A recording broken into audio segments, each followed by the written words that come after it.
Hey there, NPCs. Welcome to our actual play of Shadowrun 6th World Emerald Glitch. I'm Bob, your GM, and tonight we continue with part 2 of the charity auction. So previously on Emerald Glitch, let's see. So we introduced our new runner, Slick, who is our new Matrix assassin.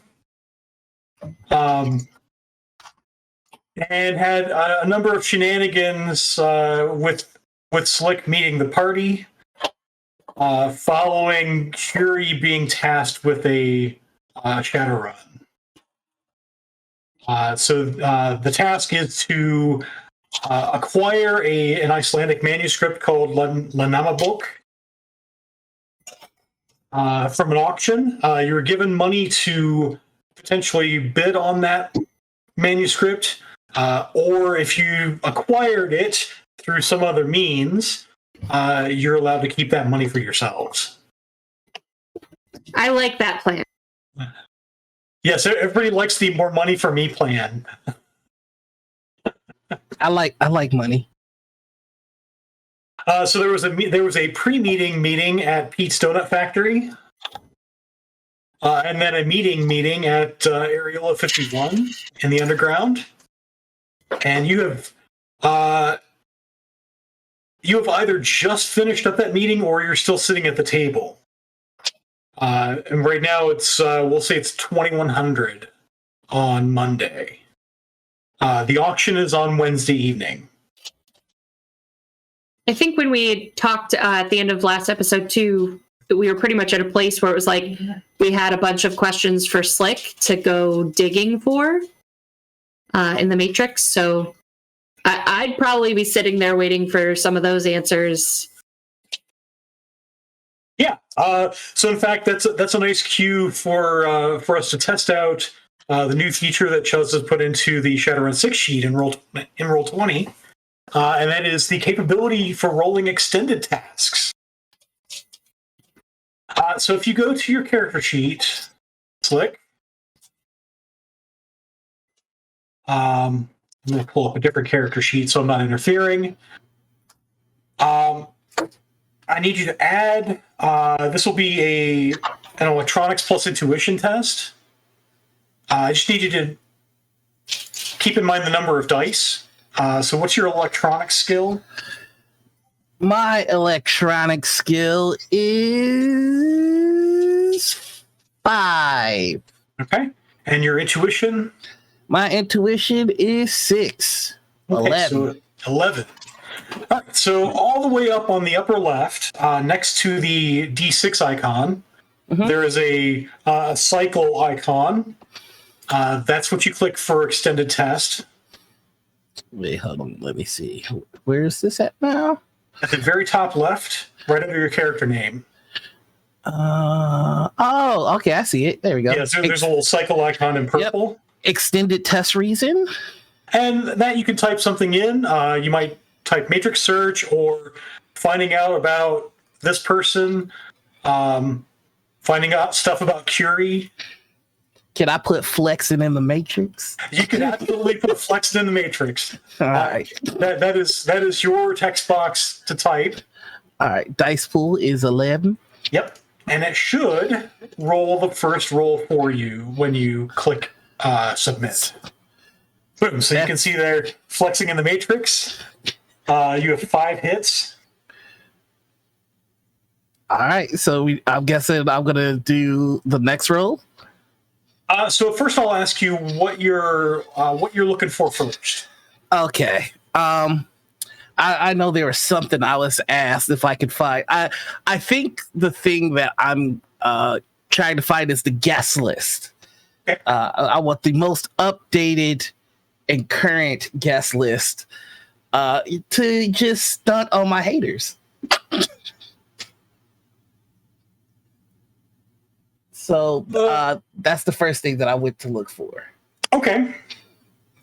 So this will take you a little more searching. So this is why we have an extended test. Yep. So this is the first roll on that test. And each time you roll, it's 10 minutes. Okay. So what I ask you to do is hit the next roll button in chat. Okay. And I'm assuming that like I'm in my van in the parking lot of this club. Did they come with me? Like, are y'all like standing outside of my van? Because that's creepy. Nah, I got in. That's right, you did. Dude's got snacks inside. So Mr. Bell is, we'll say Mr. Bell got in the van. Roland is not here this week, so so Mr. Bell is used as needed. Just as quiet as always. Yes. With that plastic smile. Don't love it. He's even creepier because he's not actually saying anything. All right, so here's the next roll. So what it's done now is on the second test. So this is what you're doing is accumulating hits. So the mechanic is as you sort of spend time searching, each roll you're taking a 1 die penalty. That's cumulative. So eventually you're going to run out of dice. But you're accumulating hits as you go along. If you ever glitch or critically glitch, there's a problem. But we probably won't get that far in this roll. And it tells you in the chat window how many intervals you've done. So that tells me how much time you spent so far, and that's 20 minutes. And it tells me the total number of hits that you've rolled. All right. Oh, okay. I get it. That's cool. So I guess I'll do another one. 30 minutes, y'all. Yeah, so I'll ask you to go ahead and hit the next roll button again. All right. And when you do that, you'll see that the dice pool is decreased to 9. Okay. I'm getting fewer hits. Slick is gonna say, I feel like you guys are looking at me. Don't look at me while I do this. It makes me so that's kind of what's happening. Is you've got a group of 4 other people who are just sort of staring at you while you do a search in the Matrix, unless there's stuff that they're doing. So I think for now, probably Curie, I imagine, is reading her book. Yes, while being, I think, the only one still in that room inside the club. So you did not get in the van. Okay. Absolutely not. I don't get in vans with strangers. Okay. I'm not a stranger. I'm Slick. Okay. All right. So that will complete this extended test. And what you find is there are... what you're able to find are 4 names who have registered so far. And you know what? I'll just show these to you because you've done a deep enough matrix search. So here is the first person. If I can show her too. So there's the first person, a Lily Fedros. Who is one of the deputy ambassador for Tirtangir. Ooh. Tirtangir is the Elven nation in what used to be Oregon. Just gonna put that down. All right. Yeah, there's a whole bunch of geopolitics that have changed in the Sixth World, largely in response to the return of magic. Among other things. But one of those is that the Seattle Metroplex is sort of on its own out on the West Coast. South of that is Oregon. What used to be Oregon is now Tirtangir. It's a nation ruled by elves. And then surrounding that region to the east are the Native American nations. So that is the first person on the list. The second person on the list is a David Hernandez, whom you find is a Vice Admiral, UCAS Navy retired, and is a senior consultant for Federated Boeing. Ooh, okay. Just as I get these, I feel like he would have created a group chat with everybody. It's just sending these off to the group chat. Okay. So somehow Curie, well, no, you guys have corresponded before. So each of you is getting all of these pictures as they're coming in. The third person is a Charles Fortham, who is an attorney and partner at Byron Richardson and Fortham. He seems fun. And the fifth person is a Janet Rhaegar, who is a corporate security consultant. And when the message gets across to the rest of you, this is a person you recognize.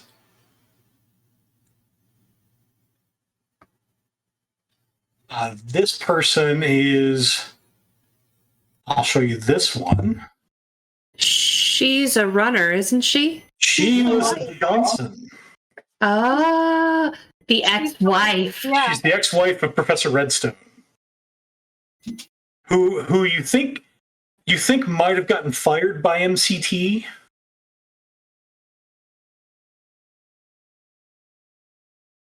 Huh.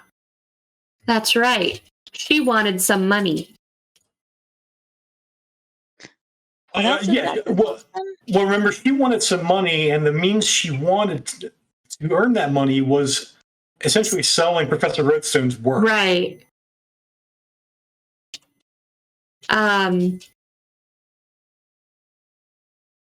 He was the one who hired that group of shadowrunners to try to extract him.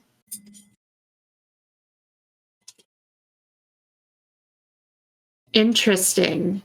So those are the four registered attendees. All right, I know what else I would like to try if I could. Okay. I know that another part of the mission was to see if there's anyone that had any particular interest in the what was it? If they had any particular interest, not in my eye picture that I really want, but it was the other thing. The book. So there's the book, the Lanama book. Which is, I mean, that's why you're hired, not only to bid on the item, but to find out who else is interested in the item. So is there any way I can pull up their search history to see if they're doing any sort of research on this book? That you'd have to track down their icons and hack their systems. It's a little more in depth. Gotcha. Okay. Well, I will shoot everybody a message. First off, the message is going to say, not bad for 30 minutes. I was just messing around. Lol. That was nothing. Second off, if we want more information on them, I got to get more up close and personal, which would be NBD. I could do it real easy. Lol. That sounds Wow. really good if you could do it easy. Smiley face. Do it. My Then ... do it? Question mark. might need help. Shrug emoji. I don't like getting up close and personal with people. Thumbs up. I just Violet. Period.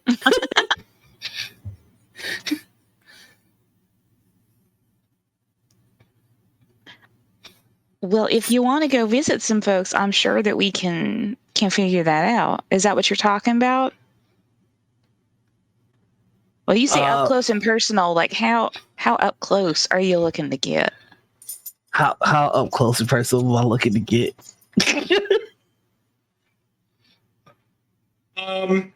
How much in their business do I gotta get in? I mean, if you're wanting like search history, you're gonna have to get pretty close, because you're gonna have to essentially be able to see their icon. Pretty close. Gotta see their icon. Siren emoji. Curie and Slick, let me ask you this. Is this something we need to do before the auction?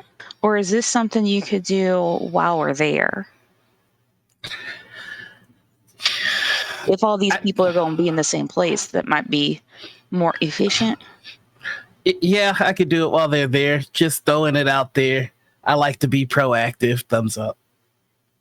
Are you texting her while she's actually in the van with you? I don't like talking to people. So Violet is texting you back, but she's saying out loud what she's texting. You get the gif of Batman and the Batwing doing the thumbs up for Batman Forever.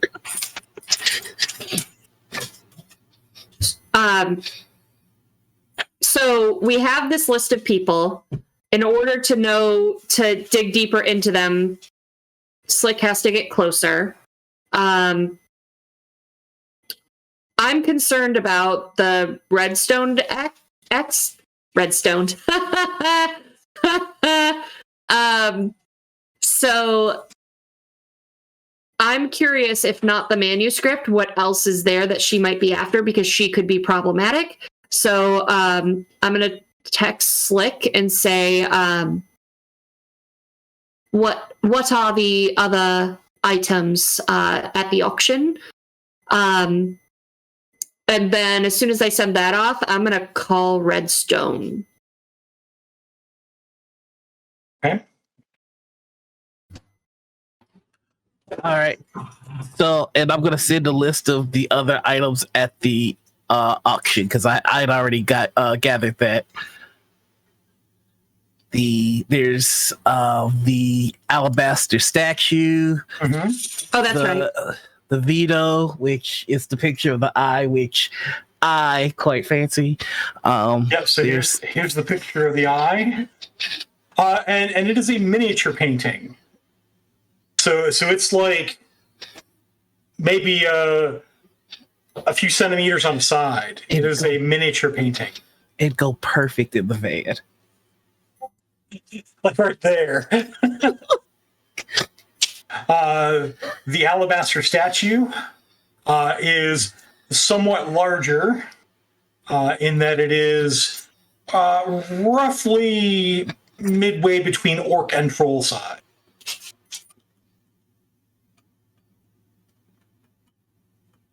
It's about maybe closer to orc. It's like 7 feet-ish tall. Unknown origin and provenance. That's right. And it's the most expensive item of the three. Aside from the veto. The veto starts at 200,000, right? Oh, that's 1.2 million. $1 million too. Oh, never mind. And Now I that's your statue really want it. The alabaster statue is the next most expensive at 275. Then there's the Omni prop that is 67,000. And then there's the Nama book, 53,000. Yeah. I'm kind of thinking to myself, we could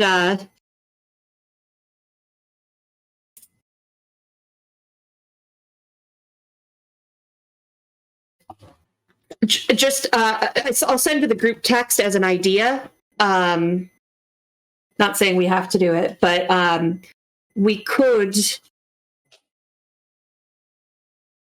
Two birds here, maybe, but we could make more of a show of trying to steal the Vado, and that might distract people from the manuscript. If we get both, great, but at least attention will be drawn elsewhere so we can snatch the thing we're really after.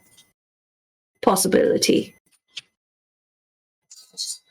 So in addition to those 4 items, there are maybe a dozen other items that are, they're all sort of regular sized paintings that you don't see anything particularly special about them, except they're expensive. Mm. And so they range between 1 and 400,000.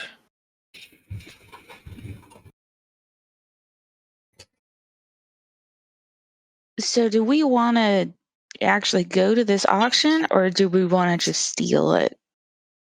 I know we talked about a couple of different things, so I wanted to see what y'all were thinking. Remember that we need to know, part of our mission is to find out who else is interested in this manuscript by who's bidding on it. Which, to me, the only way to do that is to be at the auction at the time that it's being auctioned, correct? Unless I'm missing something. Unless they have to do it ahead of time about who's going to be bidding. I don't know how these fancy auctions work. So from the registration list you have, it is basically just name, contact information, and they were assigned virtual AR panels, essentially. They didn't have to say what they wanted to bid on or how much money they were bringing. Is there any way for me to see if there has been a spike in activity with keywords revolving around some of these items? Like if around here there's been a spike in search engines for veto. And then try to localize that? There certainly is. I'm trying to see if it's we'll call that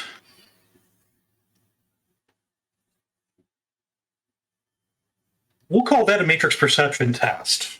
Ooh, okay. Matrix.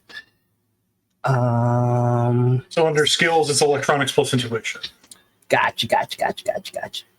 Electronics plus intuition. Yeah. Okay. 5 hits. Yeah, I mean, you definitely see a rise in searches. People are looking for. It's like, I mean, you got the description and a picture of each item. You basically downloaded the auction brochure from the museum host. So you have a picture and the description that I gave you, but people are wanting to know more about these items, and so there's definitely some search history based on them. Analyzing some of the matrix traffic, you do think you see a lot more targeted matrix traffic looking into Vedo. Okay.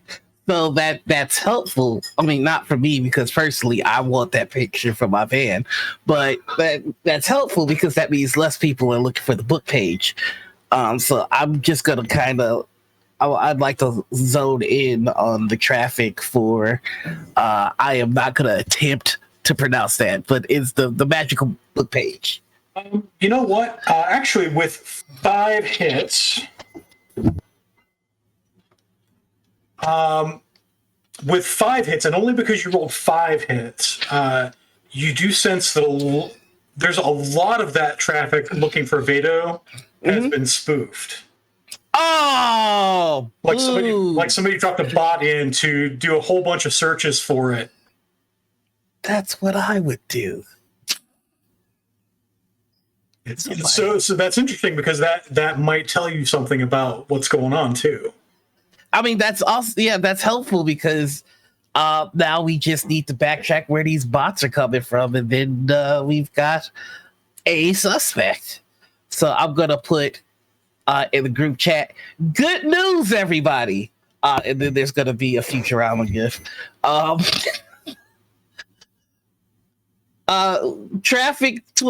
The traffic for the veto has been spoofed. Thumbs up means not too many people looking for the picture as I thought, so I might be able to get that in the van.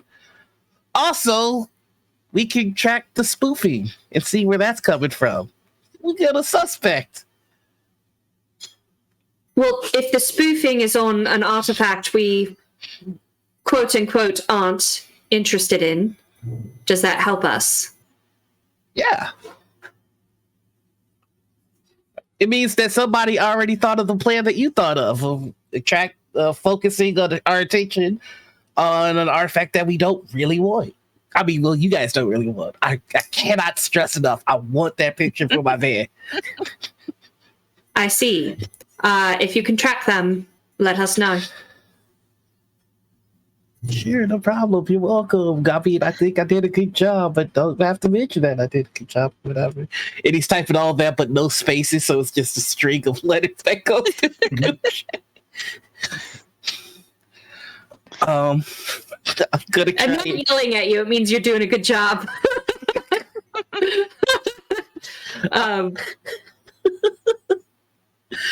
I'm gonna try and track. I'm gonna try and track the spoofers to see where it comes from. Incidentally, if you guys have spent any edge last week, you're reset to your starting value. Hey, nice. Oh, don't I get an edge for analytical mind, or no? I don't think I have. So analytical mind is only for logic-based tests. Gotcha. All right. In that case, yeah. What do I need to do to track the spoofing? That's a fun word to say. Let's see. So, this will be a more detailed. This will be another matrix search test, which is another extended test. Okay. Let's with your 11 dice pool. Track the spoof. All right. 11. Submit. Oof, not starting off well. That's 2. Not starting off well. Okay. All right. Go ahead and hit that next roll. You haven't tracked it yet. Yeah. Okay, we're getting better. 3. All right. Again. All right. Anybody in his van just hears him like mumbling take 5 as he's doing this. Yeah, 4. Hey, we're getting better all the way. Also, you can spend edge in order to turn a 4 into a 5. Oh, okay. I would like to do that. Yeah. Okay. So you can spend. It costs you 2 edge, and you can change a 4 into a 5, which will give you 1 more hit on this test. Cool. So that will bring it to 5 then. Yep. And total hits of 10. That's actually what you need. So that's a good investment. Hey, thank you very much for pointing that out. Absolutely.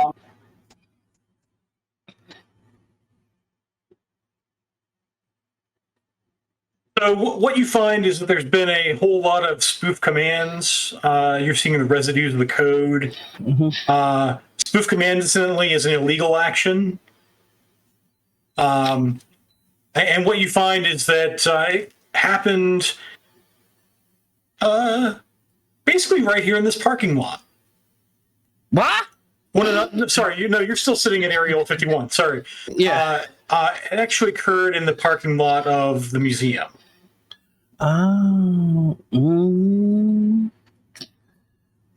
We almost had it's in the van situation. The spoof is right behind you. Okay. Just gonna share that information with everybody. Whoever's doing this is at the museum proper, so that's information. Or was when they did the spoof commands. Yeah, they might have done a drive-by like I tend to do. And then what one generally does after that much illegal activity is they're going to reboot their deck. Mm-hmm. Because they don't want the Grid Overwatch division converging on them. Yeah, that could be a problem. That's a bad day. A whole lot of running. So that's some information for y'all. Did they happen to leave a calling card like you do, friend Slick? Well, that's a good question. Let me just dip right on back in. He rolls his eyes, roll back. He goes back into it. So no, they didn't leave any gifts like you do. Losers. The this was more to the point. It does strike you as a more old school form of decking. Wow, this is a prim proper decker. Disgusting. No soul, no art to it. They're not having fun. They're just doing a job, and you can tell. I'm a chef. I like to put my foot. You think you have enough like snippets of code that if you saw this decker again, you might be able to match their deck to snippets of code. Okay, so yeah, I'm if I can, I'll take like the most signature piece of code that I have and send it to the group chat. Like, I don't know how knowledgeable you fine folks are, but I'd be able to recognize a decker by this. So maybe this is somebody you've come across. No clue. Ooh, okay, I see what I'm working with. Slick, I would like you to investigate this Janet Rhaegar, which is not her real name.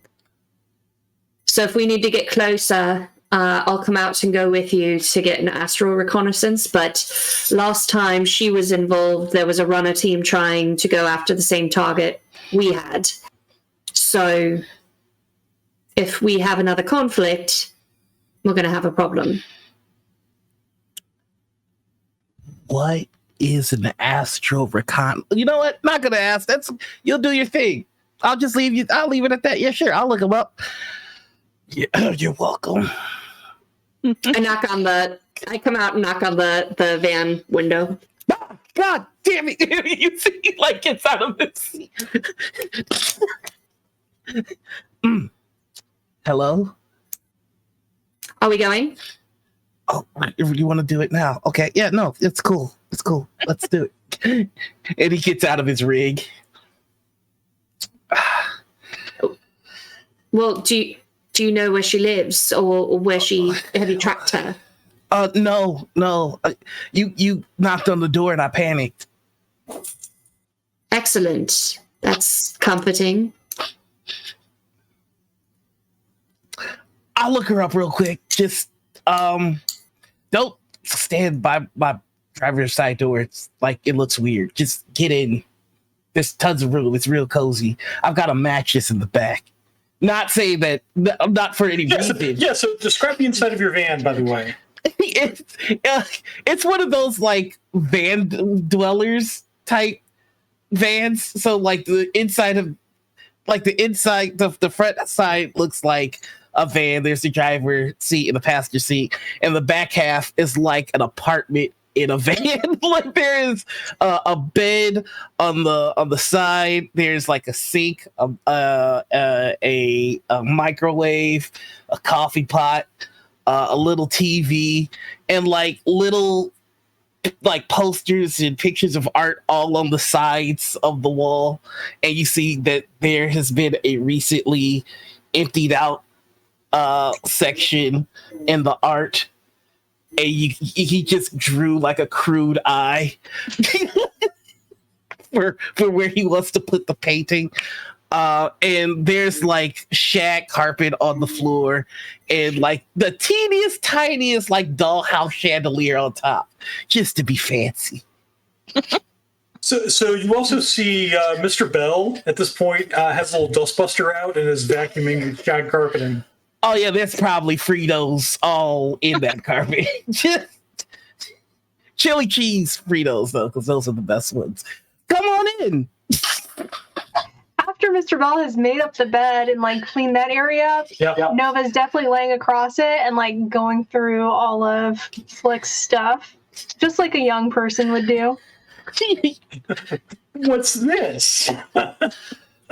There's tons of like old school books on like coding, and there is like a collection of old movies, and you can tell that Batman Forever in particular has been well watched. And the box set of Futurama as well. Yeah.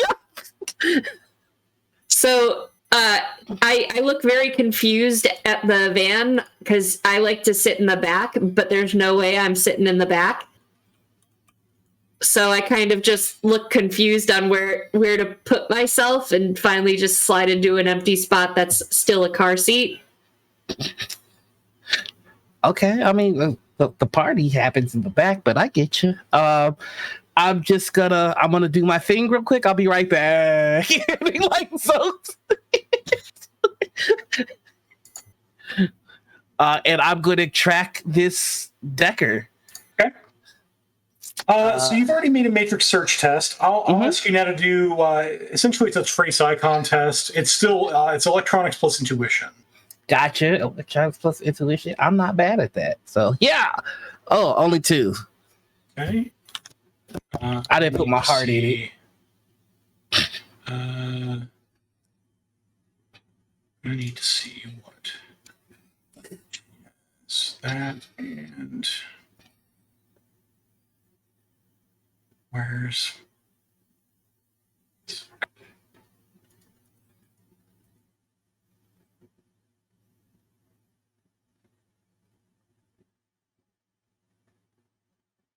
ooh, that's tempting.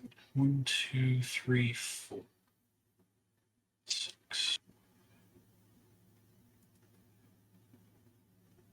Yeah, I'm going to get you in some trouble here. Oh boy, yeah, let's do it. Thanks to Ava for last week providing me with loads and loads of edge. I'm going to make you use your 2s to count toward glitches. So that is enough. You still succeed, but it is a glitch. I need to roll. Bob, 6. I don't think you understand how the benefits work. Starting to learn. No, There's a misunderstanding. maybe you could use 2 edge to make a 2 into a 3. But I also kind of want to court this madness. Like, what's about to happen? Slick. Yeah, so it won't make it any less successful or fail. It is still a glitch. I would like to use my edge to turn that 2 into a 3 because I'm seeing panic on my teammates' face. Okay, that's fair. I did it for y'all. Yeah, so you do indeed trace the icon to an apartment in Auburn. Okay. But you are sure you were detected by the person responsible for all the spoofing.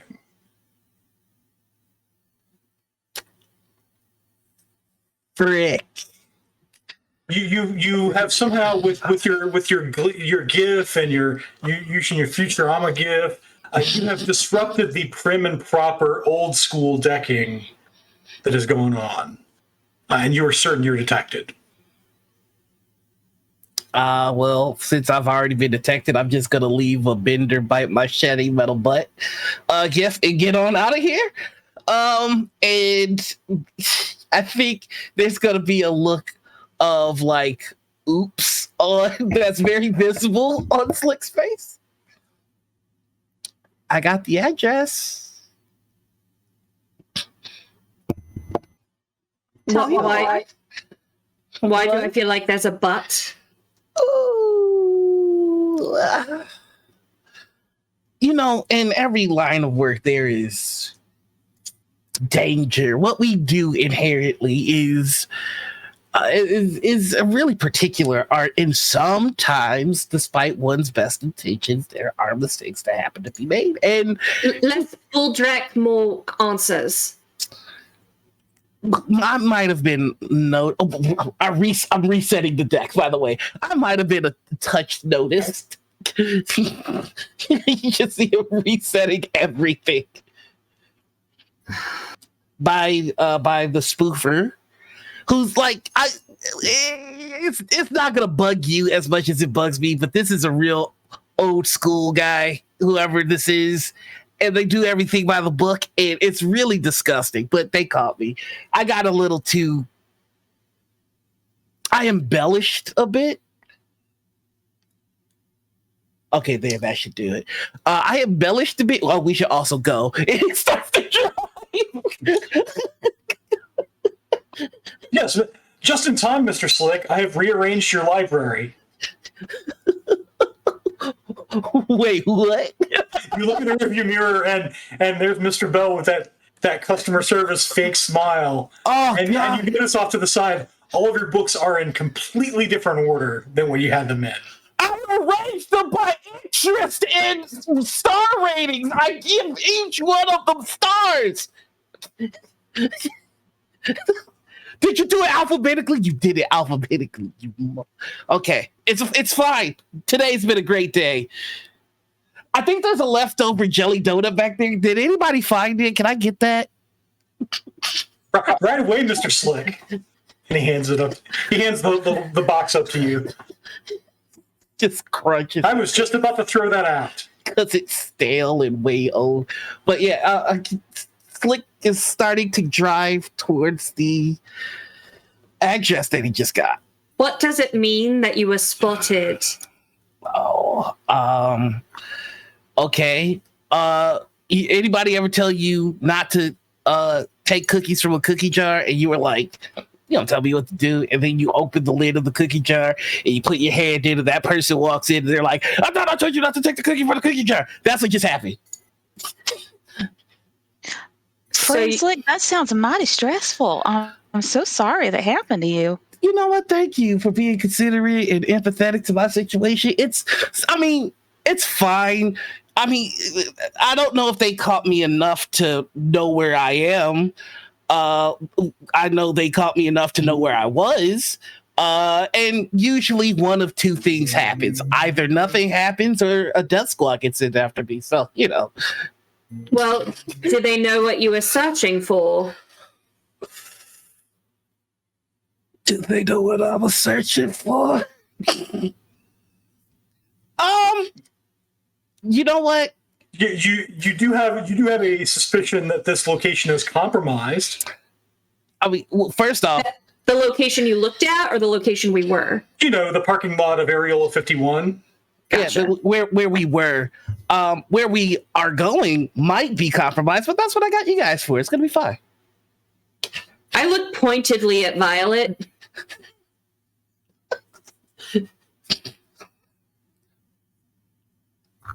Don't worry. And with that, we begin another awkward van ride, and we've reached our 9 o'clock hour. I'm cranking pina colada. And welcome back. So we left off with our new decker accidentally tipping off somebody that he was looking for them. Mistakes happen. But in all fairness, that was thanks to Ava from last week. Thanks, Ava. I hate you. The man's working against me.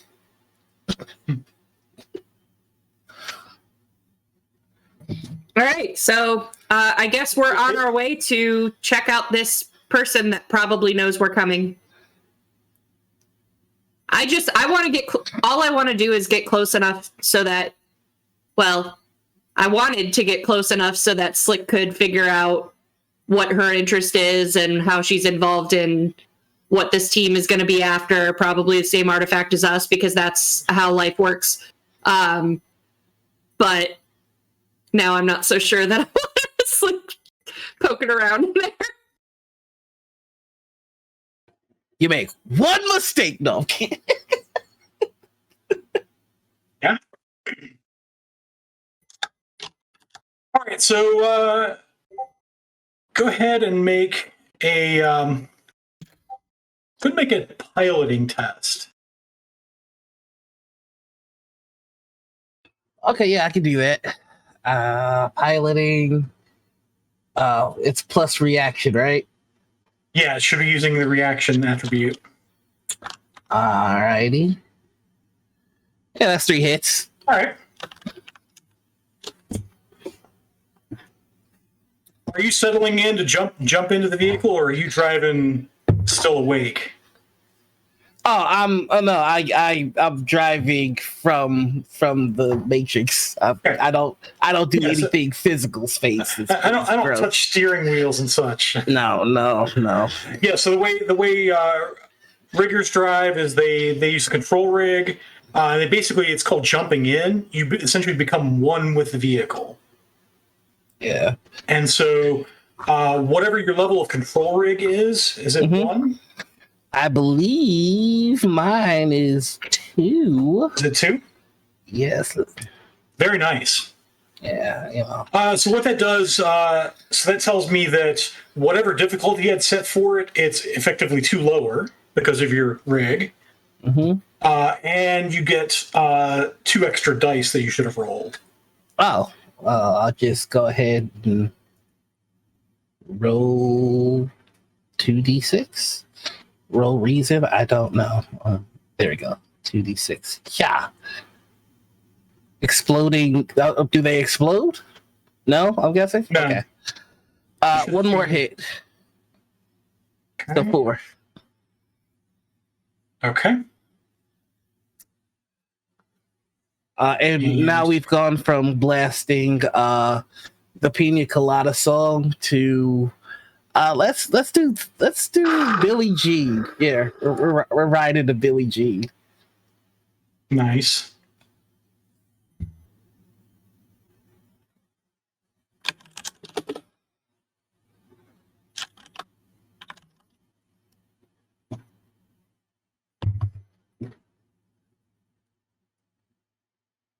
Oh, I'll spend some edge on that.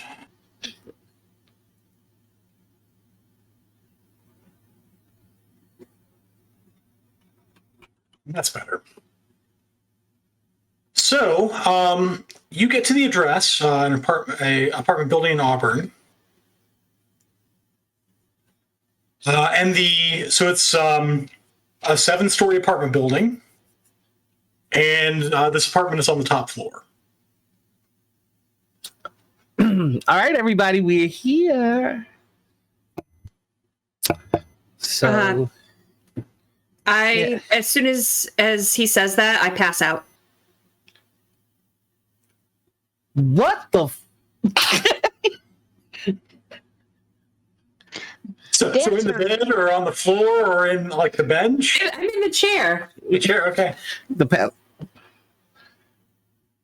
That's her Yes. her astral reconnaissance. Oh. Okay, so you go to the apartment, Curie? Yep, I'm scoping it all out. Okay. Go ahead and make an astral test for me. If I sense a damn frog shaman thing, I'm going to be real upset.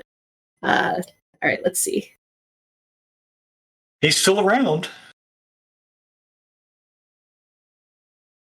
6 hits. Okay. Dang, I did good. So you get to the apartment. It looks like a pretty nice apartment. There's nobody there.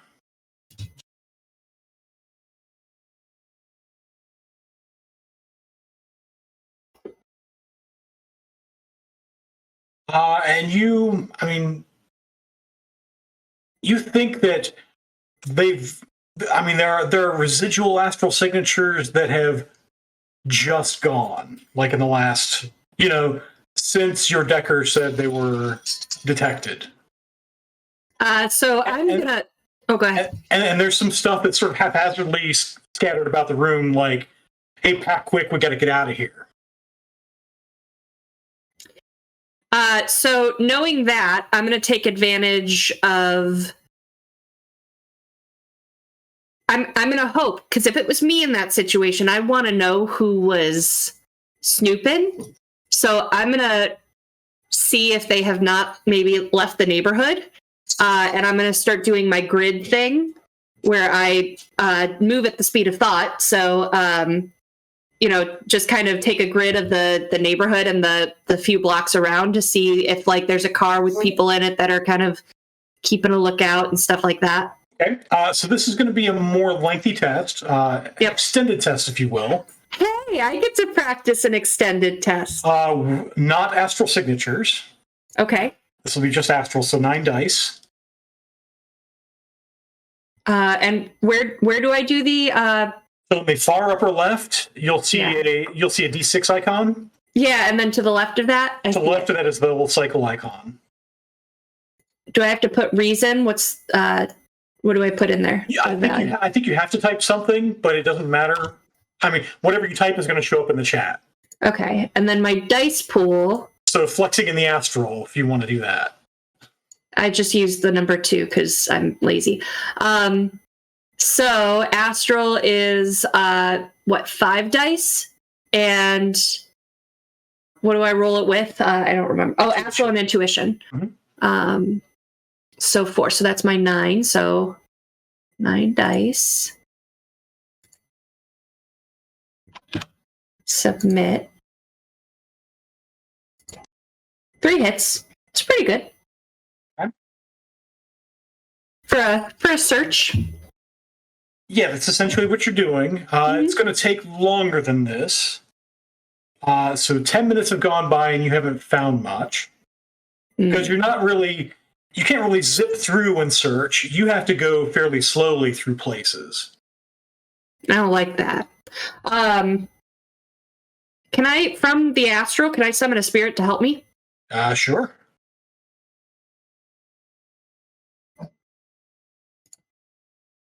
Let's do...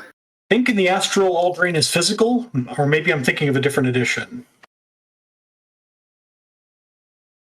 I'm risking it for the brisket. Okay.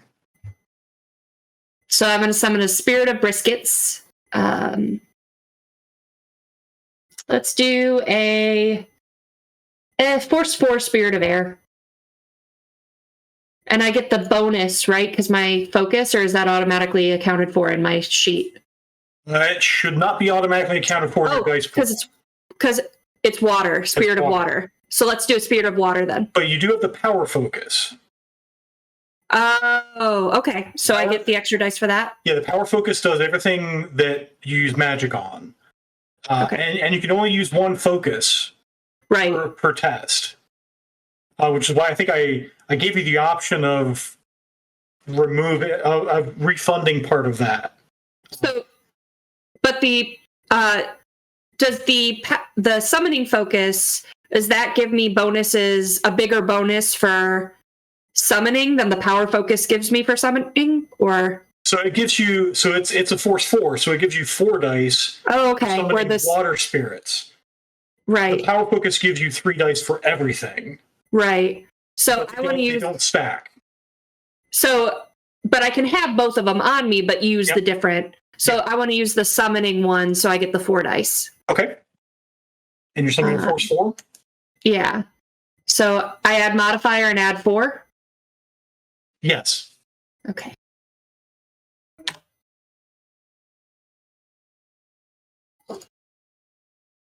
Eight hits.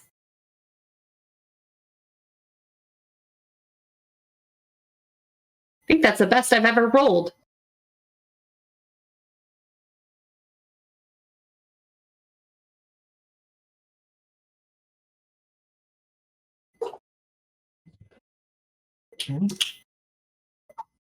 Oh. Toasty. So I have 6 services, and I have to beat 2 drain. Yeah, you have to beat 2 drain.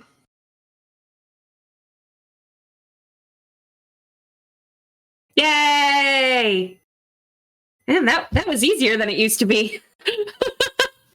Well, it helps that I rolled fairly poorly, and you did rolled too. Pretty well. Yeah. 17 dice, I got a little more than half. Yep. So, all right. So I now have 6 services from a Force 4 water spirit. And I'm going to say, hello again. We are searching for, did I ever sense her? I don't remember anymore. Yeah, you sense her. So I give the image of the aura I'm looking for, so that it knows. I will actually ask for a memory test at this point because it's been a while. Okay, that's fair. Memory. Another 4 hits. Yeah, you're able to recall enough information about the aura to give your spirit a something to search for. Okay, and I'll also give it those runner, like the froggy spirit and that summoner, like that flavor that I was tracking down for so long. Just to be like, you might find this too. So if it's using the search power, it searches for one aura. Oh, okay. Then we'll stick to her for right now. Okay. And I'll tell you now, it's going to be a remote service, which will use all of your services. Fine. It cost me nothing to call it anyway. Slick, this is what it's like to be good at your job. So. Does the unconscious body insult me out of nowhere? No, unfortunately. No, you're apparently getting to know her well enough that that's what you think she would have said. You don't know what I'm doing at all, so I'm just unconscious. You kind of wigged out like she just fell out unconscious in my car, and now I don't know what to do. Awesome. I mean, you've seen mages do this in your prior running. You've also seen mages not come out of that fairly well. Yeah, but more importantly, this is my safe space, and the mage has never done this in my safe space. She didn't even ask if she could do this in my safe space. Yeah? I feel violated. Okay, so Spirit and I are both searching. So you're sort of not zipping, but you're sort of flying through the local area looking for unusual signatures. And You really only have her signature, and if the frog guy's involved, you have his signature. yeah, but also keeping an eye out too for like just spirits that are out and about, like that look on like they're on patrol, either watchers or air spirits usually, but like if there's any spirits hanging out in the area, I'd kind of keep an eye on them too and see if that's a lead. Mages that have anything active, I'd usually be able to tell that from since I'm just using Astro right now, if I find a mage, then I might focus on them more. You do find a couple of places in this building. A couple of apartments are warded. You do find somebody. So let's see. We'll say an apartment on the 6th floor is warded. There's an apartment on the 3rd floor that's warded, and you find somebody who lives on the 2nd floor whom you may sense. Oh, okay. Let's do it. Your water spirit, by the way, has departed the area. Okay. Keep me posted. And you're kind of getting that sort of splitting your attention between looking at stuff and the sort of rush, because the spirit does get to travel with its search power. Yeah. Because it's different than just a sensing.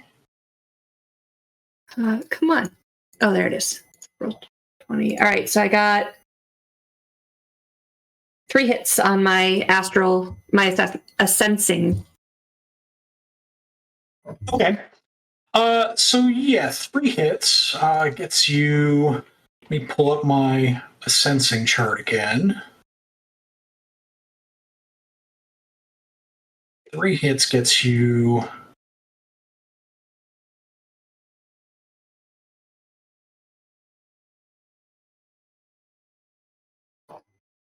You do find there's an aura in here that is this aura looks like he's sort of looking out the window at kind of where your van is.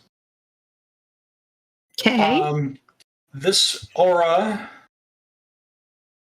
is still healing from some wounds. A wound on one of his arms, which you see has been replaced with an obvious cyber arm. Mm-hmm.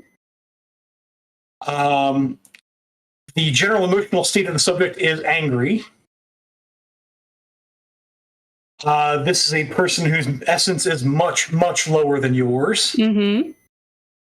Let's see, and you do get presence and location of cyber or implants. There is cyber throughout this person's body. Okay. A fair amount of it is alpha grade. Ooh. Except for the obvious cyber arm, which is used. Mm. So that was probably a rush job recently. Mm-hmm. I can't remember. Have we cut off anyone's arm recently? You haven't. I'll leave it at that, and you can discuss it with the rest of your team. Uh-oh. What happened during inventory at the Stuffer Shack? But that's what you find. All right. And no mages that I've seen, and no Nope. flavor, similar flavor. Nope. Okay. I'm gonna go fill them in since we're being watched. So I'm gonna I'm all passed out, and I sit up and go. Second floor, there is a man with a lot of cyber, good cyber, except for his arm. Looks like it's a new ad, still healing, and it's used cyberware. And he looks really mad, but he's watching the van. I think he's watching the van. Oh, God. Okay. Second floor? Yeah. I kind of look at the building and go, like, third window from the left or whatever. Am I able to try and crack at his stuff? You could do a matrix perception test. All right. No, I'll be right back. Just Chelsea. I'd like to do a memory test to see if I mentally Sure. recognize this. I won't even charge you a memory test. Because if the description is correct, you are the one who cut his arm. It sounds a lot like the dwarf. Oh my god, that guy. I knew we should have killed him. And you remember he was but one of many dwarves. You guys, he's got like a little dwarf army. We gotta get rid of him. Wait, what? I'm sorry, what? Yeah. He's like in the dwarf mafia or something. What? What did you do? Violet was there. I don't recall the dwarf mafia though. Were you not there? Curie, you were there, right? What are we talking about? Well, we went and like harassed a bunch of dwarfs because Mr. Finley said so. For Stuffer Shack. Yes. What? Were you guys not there? Who is Mr. Finley? Oh, you weren't there then. Yeah, this was. If you watched the episode, you remember it was Nova, Violet, and Mr. Bell. Oh, okay. Violet, you were there. Mr. Bell, you were there. Perhaps I should take care of him. Well, Yeah. should I You see the door slide open, and you see as he steps out of the van, he just sort of pixelates, and so that as he's stepping out of the van, he's becoming invisible. What the? Should I still do the thing, or is he? Yeah, just gonna... If you're in full VR, like you are out, you're not aware of what's going on around you. Oh, but your vehicle does have sensors, and they tell you what's going on around. Oh, good. Okay. Yeah. Okay. I got this place kitted out. He goes. There are very few vehicles that don't come with sensors of some kind. All right. Well, I'll just see if I can help him. You guys are gonna get the dwarf army mafia after me, are you? Nah, you wouldn't do that. You seem cool. Oh, so is this electronics intuition test? Yeah, so it's an electronics intuition test. And I need to make some dice rolls here. Helps if I have his character sheet open. I'll look at Nova and Violet and say, are we going in after him?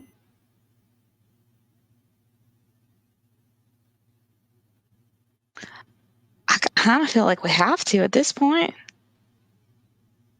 I mean, at this point, I feel like he's long gone. We should just let him go. Oof. Not knowing what to... Oh, go ahead. I'm sorry. I was just letting them know I had 7 hits. Ooh. So you scan that particular apartment, and you are sure you come up with no signals. So I can't no icons. I can't crack anything in there? Okay. So there's either nothing to crack, or there's stuff that's way too well hidden. Spicy. I'm sorry. Go ahead and finish your stuff in VR. I'm just gonna pop out and be like, nope, nothing I can do. So I'll leave it all to you guys. I'll go ahead then and turn. He's behind glass. He shouldn't be able to sense thermal. So I'll go ahead and turn Violet and I invisible. Okay. Here come all the rules. I need to shut down all of these artifacts and NPCs so I can see my screen. Okay. You know, all the ones I pushed to you guys at the beginning of the session. Yeah, I spread them all out so I could see everything, and it's just in my way now. All right, here's the first invisibility. Go. 5 hits on Violet. Okay, so give me a drain roll for that. You got it. Boop. Okay. I'm fine. My invisibility. 6 points. Okay. Drain. Another drain. Boop. I'm good. Okay. And then, of course, I'm going to do my increased reflexes and my armor. So I'll start taking negatives here soon. So you have 2 invisibility spells you're holding up. You'll be holding up a increased reflexes. And then when you cast the 4th one, it's you're only sustaining 3, so there's no penalty. Right. It's if you want to cast anything else, it'll be. Oh, okay. All right, then we're good. Okay, good. I love that ability. Yes, it's way better than it was in 5th edition. Increased reflexes, 7 hits. Holy crap! But I only want to keep. I never remember how many I keep. 2 or 3. Yeah, I think you normally keep 2 or 3. I think actually, let me make sure of this. I think you can only keep 2. I think I get the better benefit when it's even, if I'm not mistaken. Well, there's a limit, which is what I'm looking up. There's a limit to what you can sustain with focus concentration. Mm. The spell cannot have a modified drain value of 7 or higher, so you can only keep 2 hits. Okay. And use focus concentration. All right, cool. That works for me. So it's a drain of 6 to soak. Here we go. Drain. Boop. 4. Let's look at my roll, though, if there's anything I want to do. It's a whole lot of 3s. Yeah, it is. So it's 2 points. I'll take it. Okay. It's not a wound modifier yet. Yeah. And then my armor. Armor.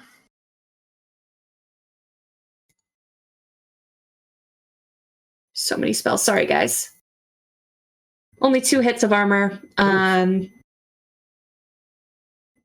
going to make my drain roll and then go like, I was casting too fast and then try it again. Okay. Hang on a second. 1, 2, 3, 4, 5. Slick will give you judgmental eyes, like, You can't see me because I'm invisible, so sorry. But I heard you. That was to myself. Oh, All right. never mind. Okay, armor. There we go. 4 hits. I like that Okay. better. And then roll another drain test. You got it. All right. Okay. So much magic happening in the back of your car right now. You sure you're not coming with us, Nova? Yeah, I think he's doing the right thing. I'm more concerned about everyone around him, not necessarily Mr. Bell. Hey, Mr. Bell, you're just gonna go take care of that dwarf guy, right? Well, I'm already in the apartment and he's not here. Shall I get us access to the top floor? I guess so. Does he have any stuff in the apartment? Like, check his fridge? Never mind. It can wait. I guess. Yeah, we can check out the warded apartment up top, but Violet and I will need to wait outside.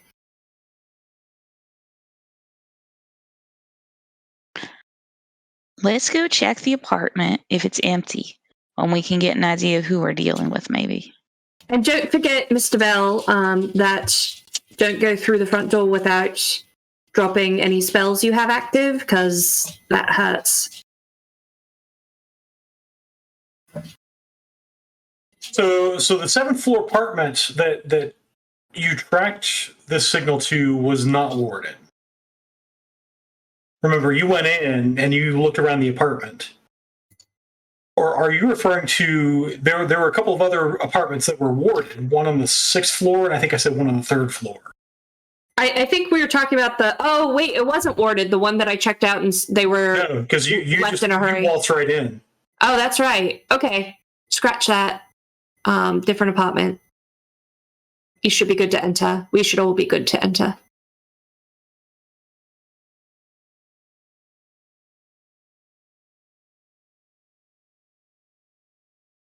So the two of you, is it just the two of you going upstairs plus Mr. Bell? Yep.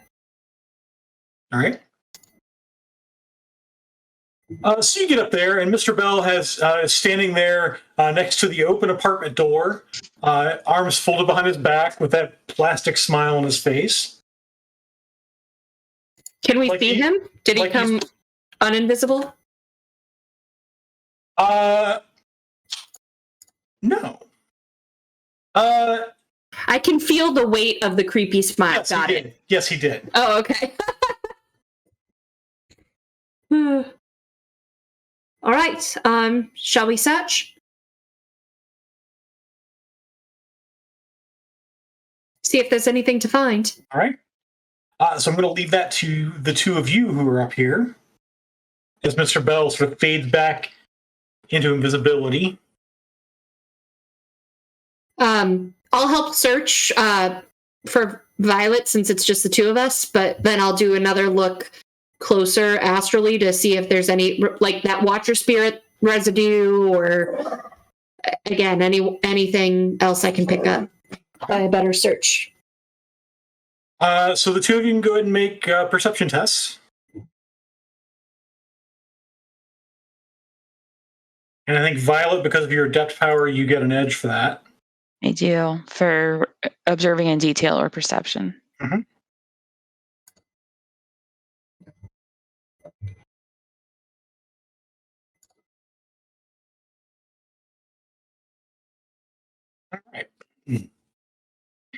All right. So you guys are sort of looking around. The place is, it hasn't been ransacked, but it's clear that the place was packed in a hurry.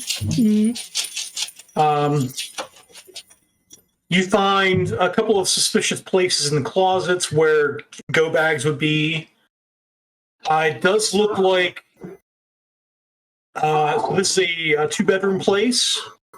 You do see that there are, in addition to the beds having been slept in, both beds having been slept in recently, you also see some cots on the floor. You estimate probably 5 people were sleeping here. So we've got a team. And you,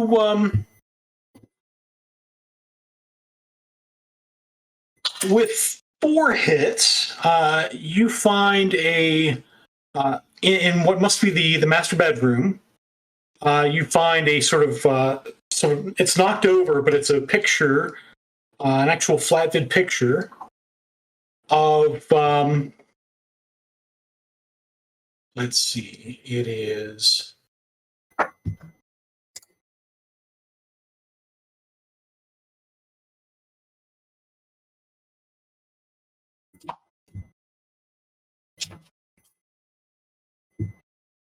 This guy. And sort of clinging to his hip is a young girl who you think might have been a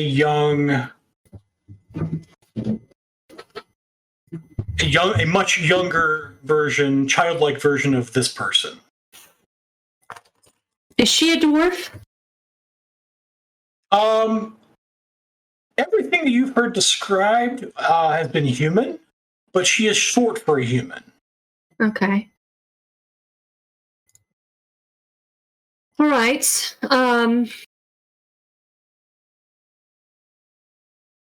I'll make sure to take a picture of the picture. Okay.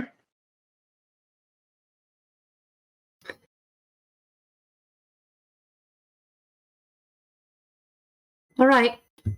Mr. Bell, anything from you? It looks clear. I'm going to do my astral search too. Whoever was here is now gone. Thanks. I'll be outside when you're ready to depart. Do my astral look. 3 hits. Okay.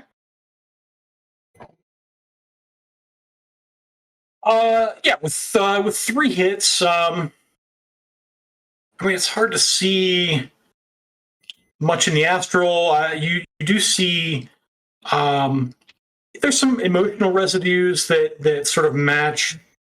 This is probably the place where this woman lived.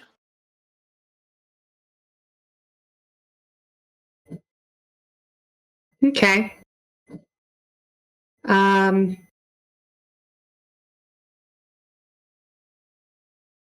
All right. But you don't sense any spirits or watchers hanging around. Okay. All right. Nothing to find on the astral either, Violet. How are we close to the museum at all? Or does this seem like a safe house kind of situation? Let me see here. It'll be the Metroplex map. I'll show that to you guys. So you guys are in Auburn now, which is sort of. Oh, there it is. Okay.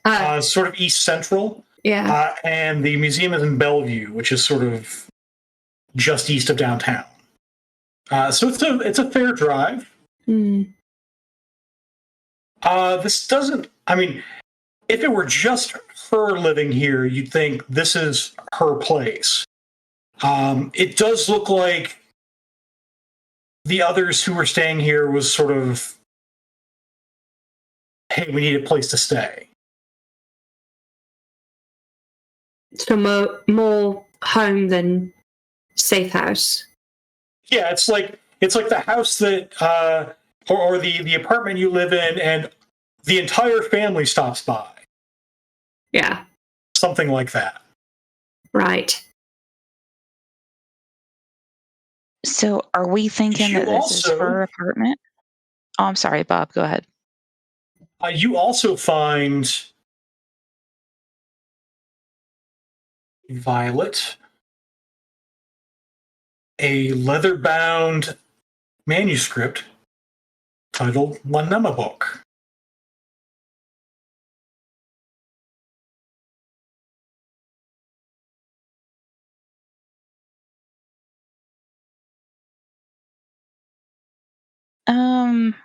Miss Curie, would you come take a look at this? Make sure I'm seeing the thing I'm seeing. I take a look at it. So it looks like it's a leather-bound vellum manuscript, Lanema Book. You sort of go ahead and make a... Oh, what's appropriate? We'll just call it a perception test. But we'll call it perception plus logic. Ooh, it's a logic test. Do I get my analytical mind? Sure. All right, so perception, and then plus logic, so that is another 5.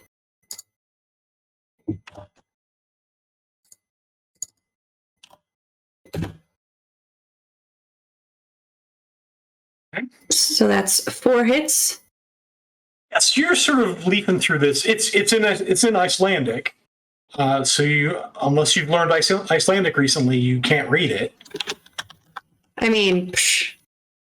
But looking at, I mean, you sort of piece together enough, and the two of you sort of collaborate and find essentially Google Translate.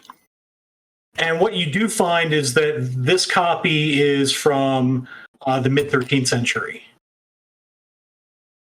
So it is a legitimate copy. It's not a forgery. It appears to be a legitimate copy, But it not the appears copy to we be. want. It appears to not be the copy that you're looking for, So, or at least not the copy that's on auction. right.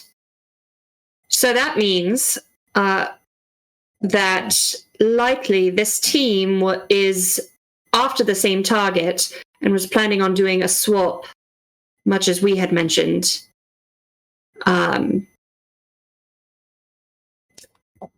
Interesting that they wouldn't take this with them, though.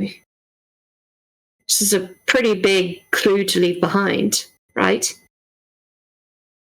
It was hidden relatively well, but yeah, they left it behind. Possibly because of the rush they were in to leave.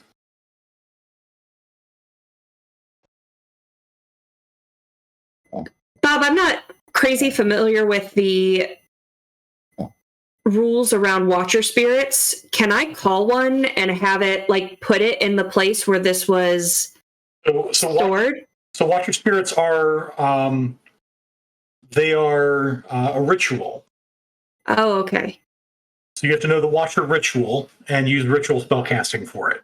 Okay. Could I theoretically do another remote service for another spirit and leave them here in that spot to tell me when? Yes, because in 6th edition you are allowed to have multiple services, right. Multiple spirits on call.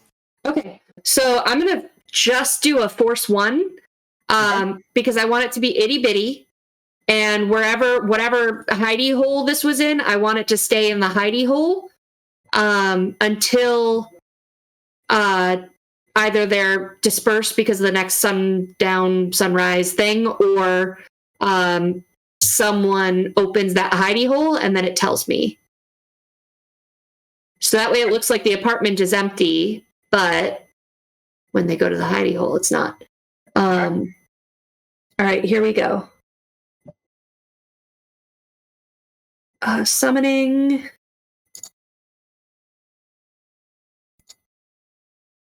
Three hits.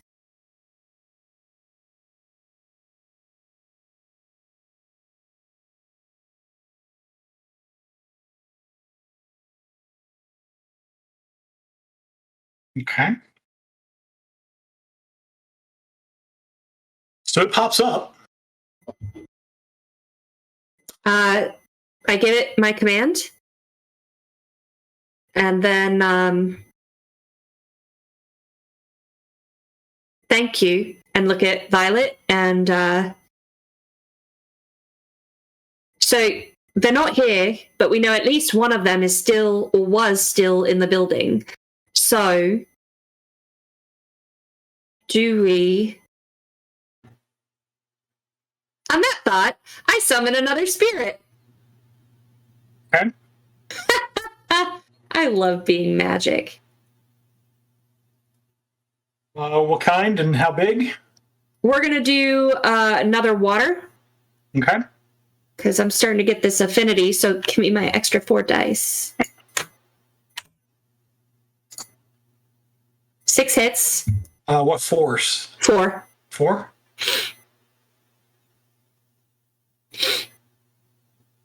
Okay. Roll my drain real quick.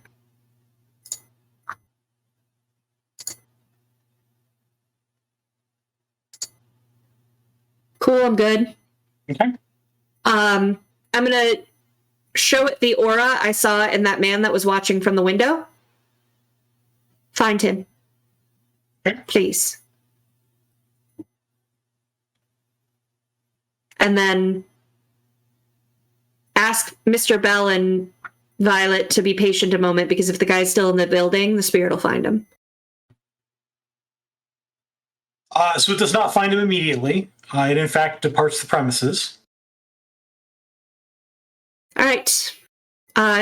He's not in the building anymore. Not sure how he would have... Hey, Slick, I'm gonna call in my subvoke so you actually hear it. What? Slick, Yeah. can you check any parking lot cameras or cameras for the entries and exits and see if you saw anyone leaving since Violet and I left the car? Oh, checking the CCTV should be easy enough. Do I know what vehicle I'm looking for, or am I just gonna be A rewinding? person Oh, a person. leaving the building. Okay, yeah, I can do that. Give me just 1 second. If you find any information about a vehicle, though, that would be pretty cool. I could track where they're going. But no worries. Yeah, let me see here. I would like to go ahead and hack the CCTV, and I should also mention that one of my knowledges is Seattle streets and physical security. Okay. I'll give you an edge for that. Okay. Are you doing this subtly, or are you busting in like Kool-Aid Man? I've been a little reckless today. Maybe it's time to do things a little old school, but nobody needs to know that, though. So, like, That's fair. I'm still gonna do it with my flair, but actually, it's gonna be old school. All right. So, what do I need to roll for this? This is going to be a cracking plus logic test. Ooh, can I use my analytical mind for this? Yes, you'll get an edge for that. I'm starting to learn. And technically, this is the hacking specialty if you happen to have that. I believe I do have a knowledge hacking. Well, it'll be a specialization next to...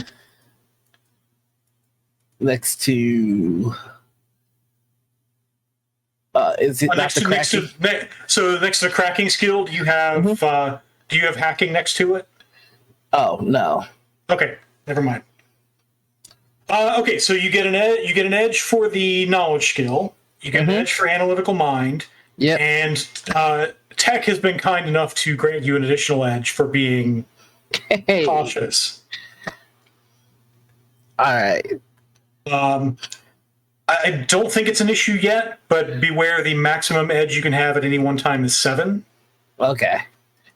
Well, I'm back up to 4 now, so. Okay.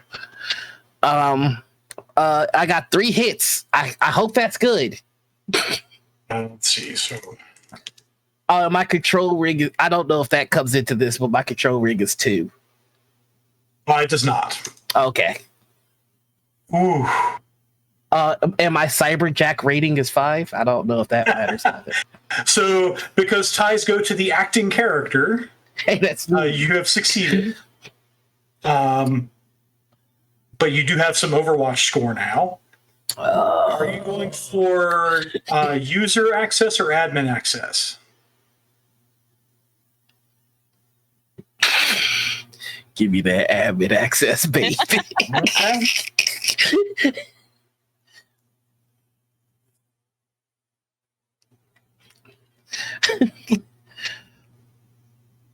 So you've gained access to essentially it's the apartment building's security host. Okay. Oh. Okay.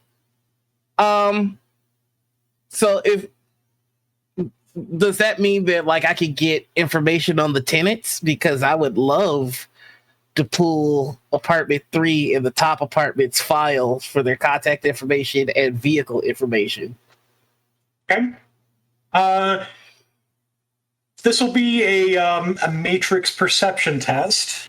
Okay, which is electronics and intuition. Mm-hmm. 4.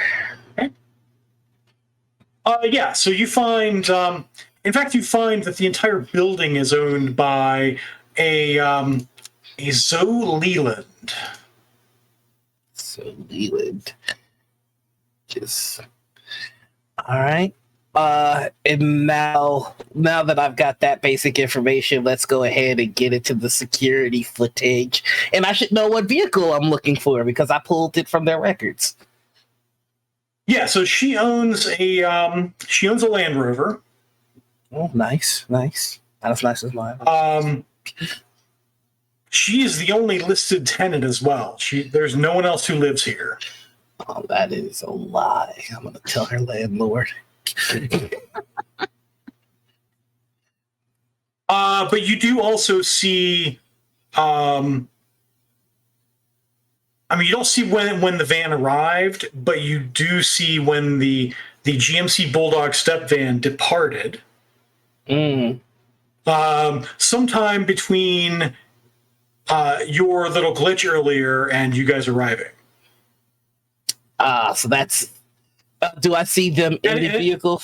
And it was close. And it was closer to when you arrived. We actually drove around, and what happened was it came back around back and drove off after picking up the guy that apparently was seen. Oh, okay. So I've confirmed from the footage that this is the vehicle that they're in. So I'm going to go ahead and send that footage to the group chat. Okay. And Is there a plate? Can you track it? yeah. Give me just a second. It's not like Overwatch is gonna murder me or anything. What's your score at? Like 5? Listen, you don't know what it's like.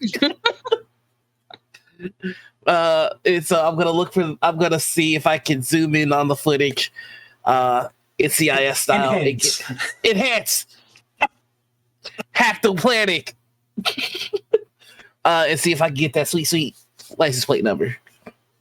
So in the, I don't have it up right now, but in the brand new Hack and Slash book from Catalyst Game Labs, there is a cinematic Matrix action called Enhance. I'm tempted. In fact, we're close enough to the 10 o'clock hour that we'll go to a 10 o'clock break, and when we come back, we're gonna introduce everybody to the Enhance action. Oh no! Cool. And welcome back. So I promised you before we went on break.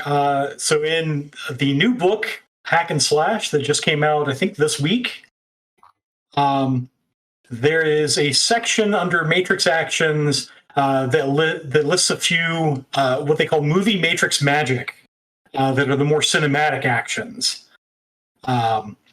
Among them is the computer virus, which is the Independence Day movie reference.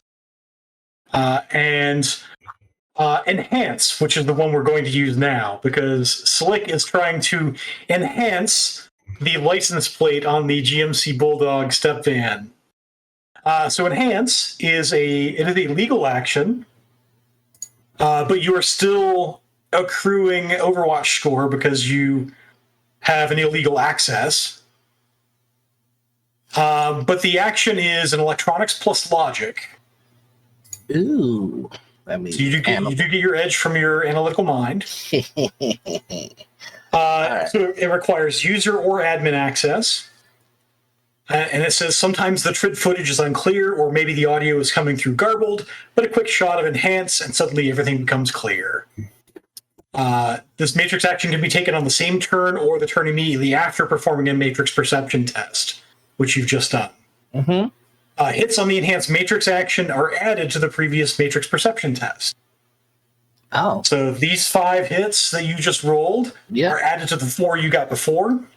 Nice. And sure enough, so you have your cyber deck. You're sort of typing away, and you get to typing, and eventually the pixels become clear, and you get a license plate.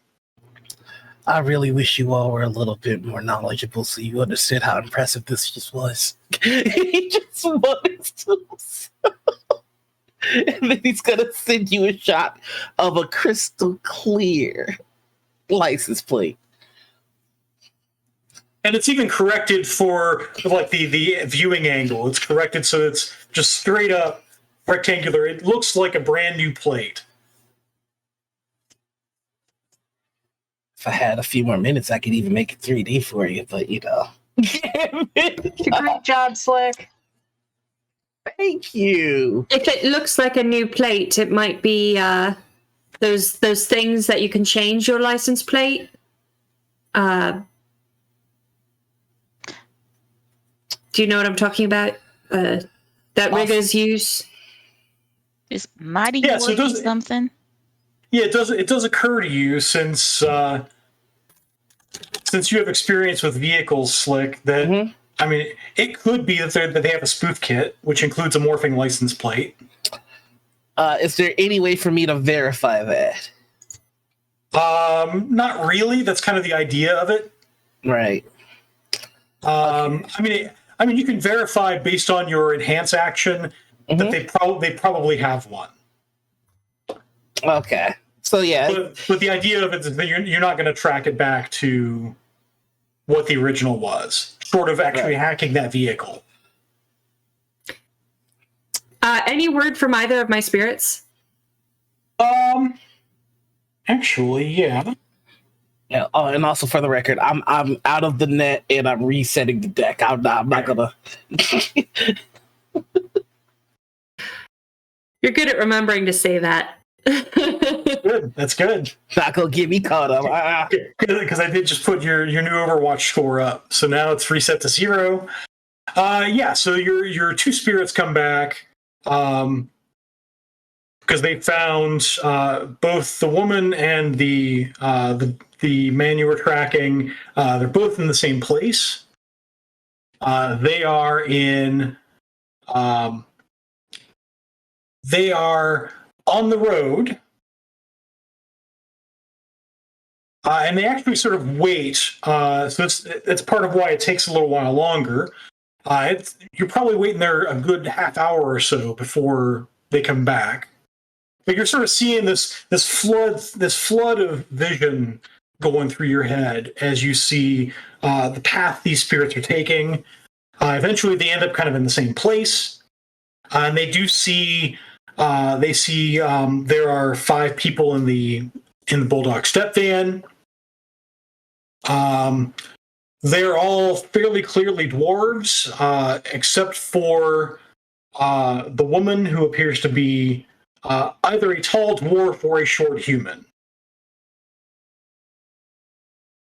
And you eventually track them as you're waiting for where this van ends up. They do end up in a hotel in Bellevue. All right, so I'm going to bring up on my comlink. I'm going to start Google Maps where you just kind of follow the path that like this is where I want to be and end up because I know the way, and find the address of the hotel and ping it to Slick. Okay. Yeah, because you're not really under stress. You're able to sort of go back and forth between visions and looking at your comm link, and you're able to plug in the essentially directions because the spirits can't read street signs. So you're sort of counting streets, counting landmarks, and you do find that you do find an address for the hotel. Okay. And when they stop, that's the point when the spirits pop back to you, and they've dismissed their services. None were mages of the 5. They've had time to sense them. So I'll give you this. So we've got so the woman is mundane, moderately weird.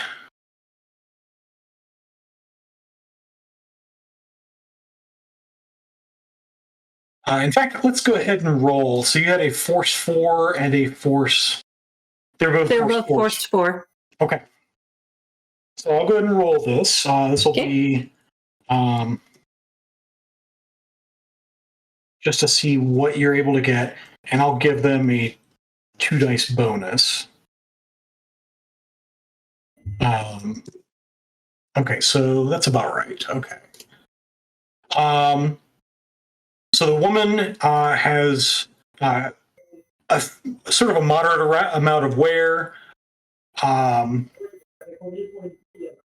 Essence is smaller than the spirit's essence. Makes sense. Let's see, the driver. I think this is the driver. Yes. The driver is mundane. His essence is smaller than the spirit and has mostly headwear. Okay. So she would have been sitting in the passenger seat, and then the 3 in the back. One of them is the guy you had sensed before, and you get back the same information. Yeah. One of them is a mundane with a lot of headwear. The headwear looks a lot like Slick's headwear.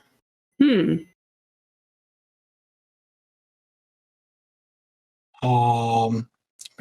And the last one is mundane, essence larger than the spirits, and nowhere. Okay. So we've got 5 of them.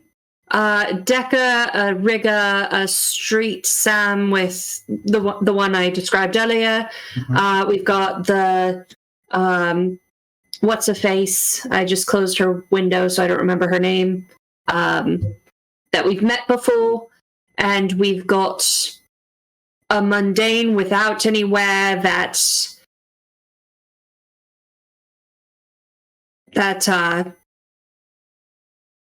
yeah, I don't know what they do, but so those are our 5, and they're at this hotel.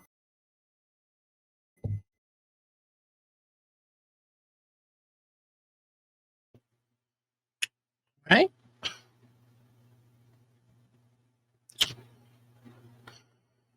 So here's some thoughts. Do we care enough to go after them?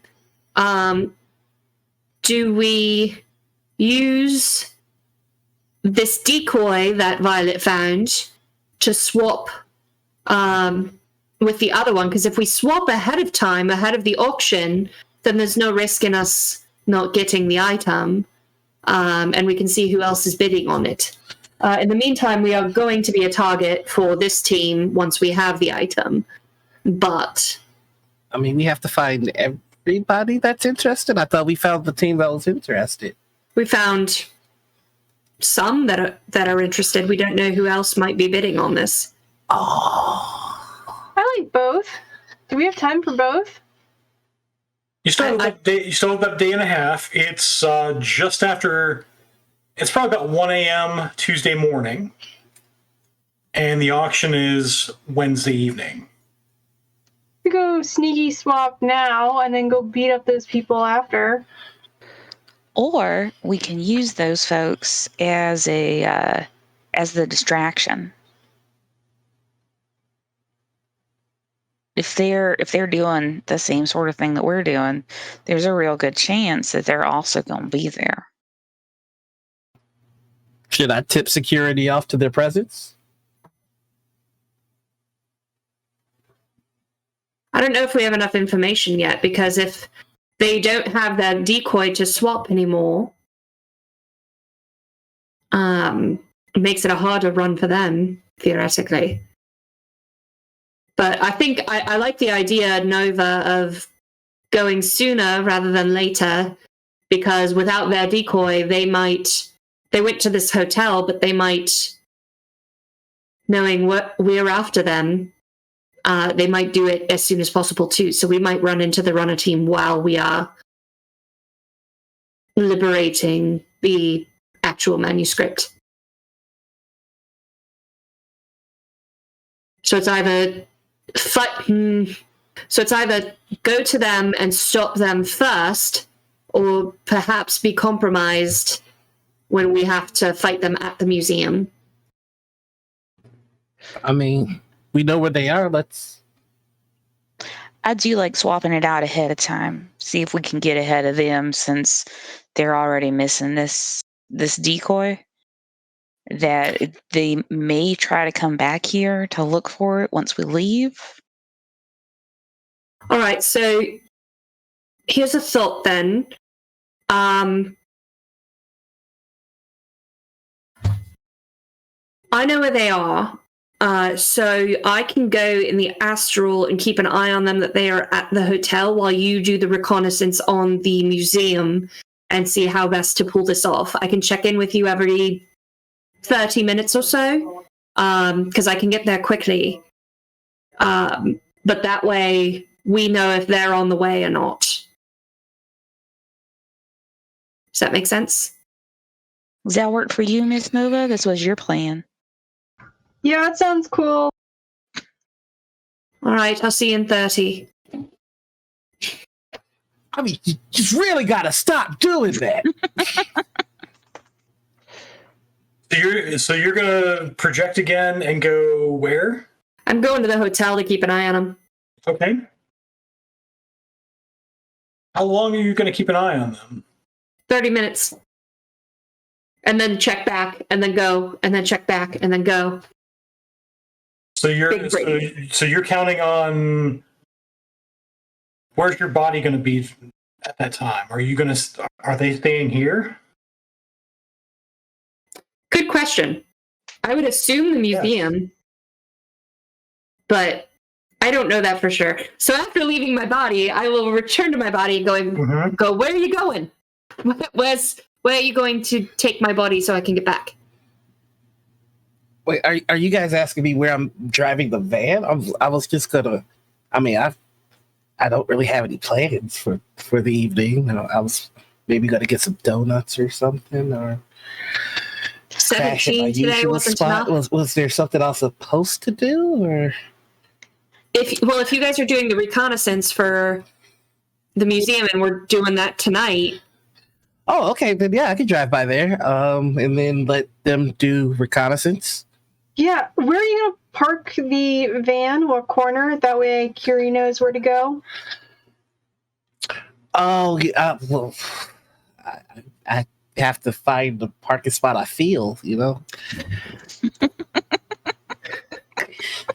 It's really important that you figure that out really quickly, because if she can't find her body, I guess she's basically dead and you killed her.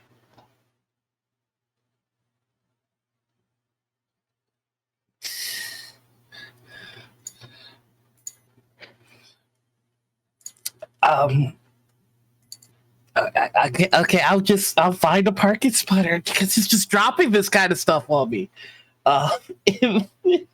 Can I go to the Matrix to like do a Google map to find a good parking spot by the museum? Yeah. So you can definitely pull up the Google Maps and find the museum parking lot. Mhm. That is not a problem. Is there anywhere that's like close to a place that serves food late at night? So this is in downtown Bellevue, so it's not really that kind of neighborhood. Mm-hmm. There are some restaurants, but they are more upscale than your normal overnight meals. Oh, you guys got me going to a hoity-toity place. I hate this. Jesus. Swearing, I'm going to summon another spirit and leave it with my body so I can find it. We don't see that, do we? Like, I can't see that there's a spirit in the van? Okay. Nope. Not unless it materializes. I guess. I look very pointedly at Violet again.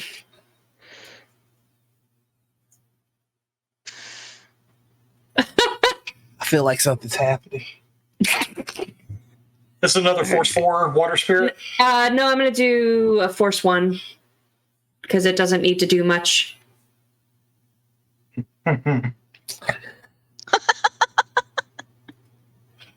What are you laughing at? Oh, nothing. So go ahead and soak 2 drain, and you get 4 services. I'm scared, but okay. Which effectively it's going to be remote service because it's away from your consciousness. But it's just essentially guard your body. So that's yeah, and if they're going to be near the museum, I can go to the museum, which should put me back in range to find my body. So, all right. I'm rolling drain. That's what I was doing. Mm-hmm. Okay. Okay. All right. I'm cranky now, but I'm gonna go ahead and go astral and go to the hotel. You're going to the hotel. Okay. Yep. Find him. And I guess I'm driving everybody to the museum. Okay. Yeah, I hope you guys are picking different gas, but So Curie, you get to the hotel first. I'm gonna ask for an astral test. Okay. Non-assensing or non-astral signatures. Non-signatures. Okay. Actually, no. Go ahead and roll the signatures. Okay. That's fine. Because you're trying to track specific signatures. I don't like that. I'm gonna post edge. Okay. So I'm gonna roll 9 dice. Okay. Boop. All right, 5 hits. I like that much better. Okay. Okay. So this is a fairly high-class hotel. And you find that the full exterior of the hotel is warded. The full exterior is warded? Mm-hmm.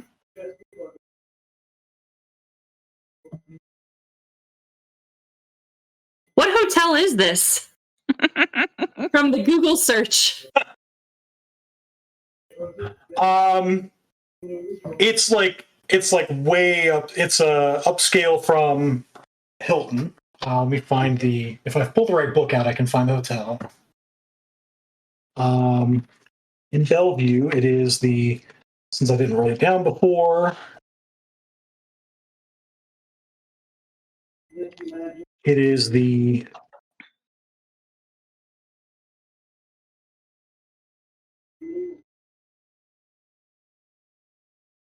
is the Bellevue Hilton. I'm getting crankier by the minute. So It doesn't look like it's a strong ward, but it does look warded. So here's what I'm gonna do then. I'm getting mad. So How many entrances and exits are there to this hotel? So there are the rooftop exits. There's the there's basically front entrance, back entrance, and a couple of side entrances. Can I, if I manifest, can I take a look around the parking lot for the bulldog? So you don't have to manifest to do that. Okay, I thought it would just look gray and blocky, and I wouldn't know. Well, that doesn't change with you manifesting. Oh shit! I keep forgetting that. Okay. All right, then. But you do definitely see. You don't see it immediately, but you do sort of take a look down because it's there's an underground garage. But that garage is not sealed, so you're able to fly through the driveway and such, and you fly down, and you definitely find what you think is the bulldog. All right. How and far? You can tell it's kind of tucked out of the way, like they don't like maybe the valets don't want it to be seen. How far is the hotel from the museum? Like 3 blocks. I hate that. So, okay. Here's what we're going to do. I currently have the Air Watcher, non-Watcher spirit active, which is a Force 1. I have the Force 1 that's watching my body. Yep. So, and the Force 4s are gone because they finished their tasks. That's right. All right. Ready, Bob? We're going to go a little nuts here. So I am going to summon, because I can summon basically up to Force 18 worth of creatures, correct? Of spirits, right? It is 3 times my magic rating. It is 3 times your magic. So we're going to call up enough Force 1s to cover every entrance or exit and the car.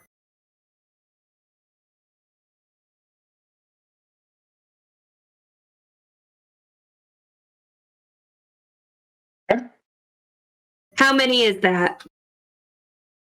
So that'll be 7 total. Here we go, folks. This is going to be all the dice. This is what I miss about sitting at a table. I want to roll a crap ton of dice for the next 5 minutes. So to save us some time, I will assume, since you are rolling against Force 1s, that you're able to summon them. Yes. You don't need a whole lot of services. They're just basically going to be here until sunset. Yep. And at most, they're going to have 2 drain each, which you can buy off. It's not a problem. Yep. So you pull up your 7 spirits. So now you have 9 Force 1 spirits in various stages of service.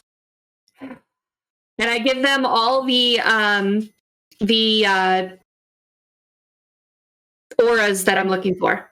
The one thing to be careful about is that a Force 1 spirit has all mental stats 1 and astral skill 1. I'm going to give it a very simple one then. And okay. So what I'm going to do then is the one guarding the bulldog. Mm-hmm. I'm going to give it the aura of the rigger. Okay. There's a chance she doesn't leave. Someone who's going to go, assuming there's going to be a fight, is going to be the Street Sam. So I'm going to give the aura of the Street Sam to the rest of them. Okay. And then I'll keep an eye too. I'll kind of like keep my cascade for the next 30 minutes until I go back to my body. Okay. So you go back to your body. And by this point, since you've been sort of hanging around and doing reconnaissance for half an hour, that's long enough for you guys to get to the museum. Okay. The museum, incidentally, is closed because it's now 1:30 in the morning. Yeah. I hate my museums. It's a shame. I'll let you guys kind of catch up with that 30 minutes if there's any research or anything you guys are doing on your way before I wake up.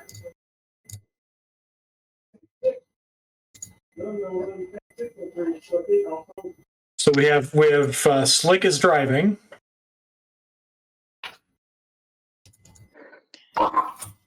What does the because the museum is where the auction's being held, correct? Yep. Okay. What is their social media stuff looking like for this auction? Are they advertising it, or is this like supposed to be a fancy thing? This is more upscale. You saw. So you see one post from, we'll say, Sunday that advertised a registration-only auction and put up essentially an album of all the stuff that was up for auction.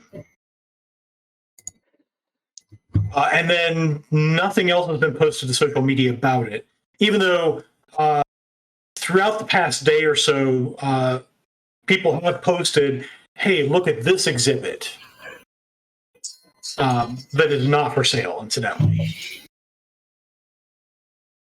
So what is the other, like, are they doing another thing like in conjunction, like touring the exhibits or anything like that? Yeah, so there's a tour that's going on at the same time. They have tours. We'll say they have tours every half an hour. Up until probably 2100.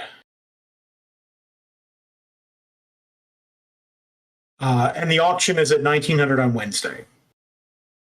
Okay.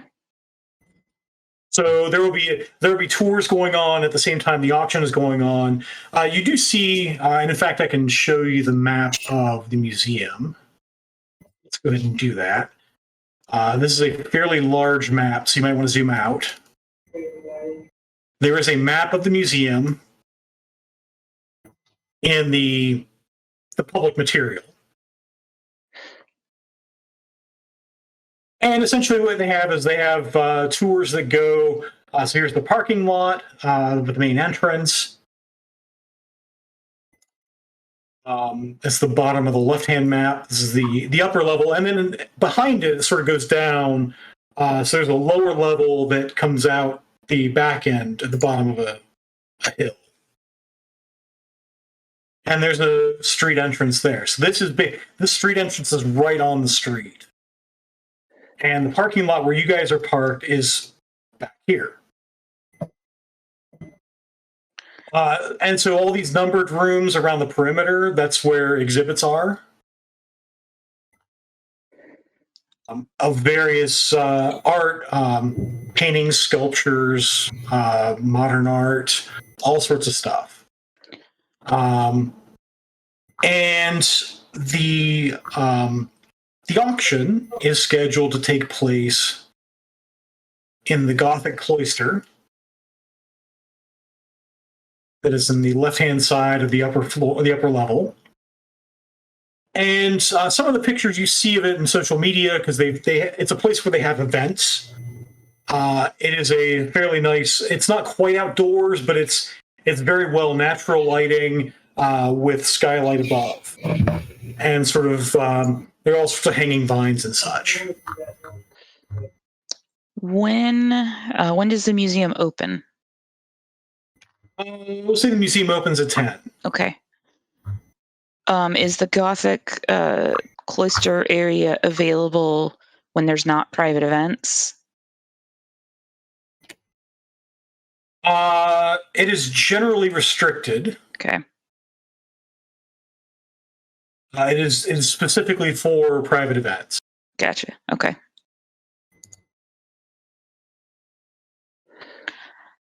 So I'm going to share with the team.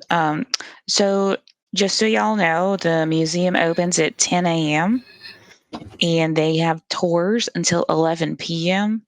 every 30 minutes or so. Until 2100. 9 p.m. 9 p.m. 9 p.m. Sorry. So in fact, I should correct that to be 2200. 10 p.m. So the last tour departs at 9 p.m. and the tours ostensibly last an hour. Okay. Is there a parking garage at this museum? There's a parking lot. There's a parking lot. Okay. Yeah, I'm just gonna park us. Which is unusual. Not many places in downtown Bellevue, have lots. It's a fairly small parking lot, and so you get the sense, and there are a couple of parking garages within a block of here. You get the sense that if it gets busy, the parking lot will get full, and people will park at the parking garage and walk. Yeah, you know what? In that case, I'd like to not be so obvious to park at the parking garage a block away. Okay, that's a good plan. What is the protocol for them auctioning off these items? Are they stored in a specific place, or are they on display in these different areas? So they would not go on display until the. You think they wouldn't go on display until the actual auction, because they're not part of the museum's collection. Okay, right. Okay, cool. So where's the storage area? Hey, Slick, can you figure out where the storage or where they keep all the items for auction is in here? Yeah, let me just finish parking. All right. Let's get to it. And I'm just gonna jump in the matrix and try and get that information. And while Slick jumps into the matrix, I'm going to look at Nova and say, we should get him some more donuts, I think. Do you know what? Yeah, probably. You know what kind he likes? Yeah. So while you're doing this, that's when Curie makes it back to her body. All right. Any news? Everything going all right? So Fran Slick is looking for where they might be storing the items before the auction. And we got a layout of the museum and tour schedules and operating hours. And where they're going to hold the auction is their fancy room. I was thinking it might be if we could do some sort of flash mob or something in the fancy room, but it looks like it's reservation only. So, Do we have any information on their night security? Guards, cameras? they don't put that on social media, so I don't know. Oh, I thought I would have thought that Slick went in and looked at. So there was some information. You did find some of the locations of cameras, and there are plenty of cameras inside here. You also found, Slick, that so there's a room below the Gothic cloister on the lower level that's sort of grayed out. That's one of the restoration areas. It's also storage for if they're going to have some special event in the Gothic cloister, that's where stuff's going to be stored. Okay. Am I able to jack into these cameras and see, since I know where they are? You're going to have to hack the museum host. And in fact, I think we're going to do that next time. Since we're at 10:45. So I do want to take a quick 5-minute break while we tally up the winner. And welcome back. I think we have our winner. Yes, we do. Drum roll, please. Guys, help me out. Okay, Noir's helping me out. Noir, you're a friend. Our winner is Chaotic Blade 5. Yay! So please, congratulations. Please watch your Twitch whispers that are up above the chat, because we'll be reaching out to you for your email address to get you your reward. So thank you. Thank you for tuning in. Thank you for being active in the chat and playing with us. Really appreciate it. And yeah, congrats. That's a good prize. I like this one. So we'll do some brief introductions before we sign off. I'm Bob, your GM. And on Tuesday nights over on twitch.tv/Master of Rem, I'm running through the Shadowrun 5 Chicago Missions arc.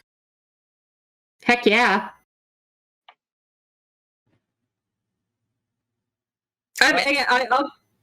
I'll go next, I guess. Yeah. So, hi, I'm Rem. I am the CEO of Rem Alternus. We are a streaming channel, and we also do, so we're on twitch.tv/Master of Rem, and then we also do Kickstarters for small gaming publishers, big gaming publishers. We did Shadowrun. I can't say small gaming publishers anymore. So that's really cool. We do audiobooks. We manage audiobooks for Shadowrun as well, very closely tied with Catalyst Game Labs. And pretty much do whatever else comes up that we think we can handle. So good stuff. What is happening right now? The last 4 days of the Nocturne by Night Kickstarter, which is basically a little sneak peek here because I'm about to record this after we're done with the show. I'm going to do a little video of what is Nocturne by Night. So Nocturne by Night is the villains supplement to the Blood and Justice setting of Prowlers and Paragons. Now that's a lot of words, so let's break it down. So Prowlers and Paragons Ultimate Edition is the core rulebook for this superhero game system. So kind of like the Player's Handbook and the Dungeon Master's Guide for D&D combined. Simple system, simple character creation, designed to let you get in and play quickly. Blood and Justice, Welcome to Nocturne, is a setting book, kind of like Explorer's Guide to Wildmount. Nocturne is a Gotham-esque city, dark, gritty, dystopian. All the major sites and players are there for you to set up for your campaign. And Nocturne by Night, which is what we're currently kickstarting, is a villains supplement, or what I like to call Oops, All Villains. And think of it like the monster manual for the Nocturne setting, but the bad guys are also playable. So whether you set them against your players or play the baddies yourself, this is the book you need. And there's a bundle available of all 3 books if you haven't played before at a discount on the Kickstarter so you can hit the ground running in your campaign. And that's at mobiusworldspublishing.com/kick. That's my thing. Passing it on to Noir. Hey, that's me. Hi, everybody. I'm Noir. You can find me all over the internet as The Noir Enigma. That's Twitter, Twitch, YouTube, TikTok, and Instagram, as well as my website, thenoirenigma.com for merch and all that good stuff. I'm the host of Gen Con's Table Takes, my own morning show, Morning Ritual, and every Monday you can find me over on Q Times for the Demiplane-sponsored Aliens game, Beacon. That's it. Awesome. Jen? Hi, I'm Jen. I play on the Rem Alternus streams on Tuesdays, and in a couple of weeks, I will be running my first stream on Rem on the Wednesday night Shadowrun game. So it'll be a little while, but I'm super excited and starting to plan that. And Halloween is Monday, so you can't order anything from me and get in time from Halloween, unfortunately. But other holidays are coming up that you need cosplay props for. So check out the Geek Forge for all sorts of goodies. And we have another project coming up down the line as well. So super excited. Lots of cool stuff coming up. Can you drop your link in the chat, Jen? I don't think I can. I think that maybe Billy Berserker could for me, though.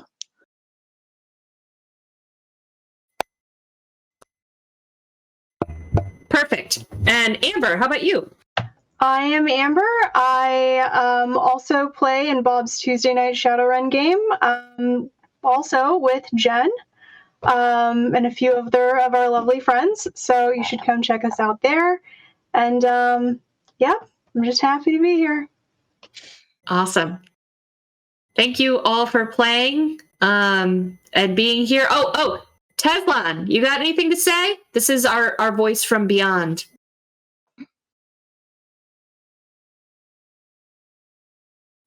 Watch Rem is what Tezlon says. Twitch.tv/Master of Rem. Tezlon runs Paranormal Albany, which is our Dresden Files RPG using the Cortex rule system on Monday nights. And he also, every other Wednesday, runs Shadowrun Denver on our channel. So it's 6th edition living campaign that takes place in Denver until Jen takes over and starts running a game for us herself, which is super exciting. And then Teslon gets to play. Yay! Ooh. Awesome. Anything else, Bob? I think that's it. Thank you, everybody, for joining us. Thanks to the players for making it fun, and thanks to Tom for keeping us all on track. Heck yeah. All right, everyone. See you Have a next great week. night.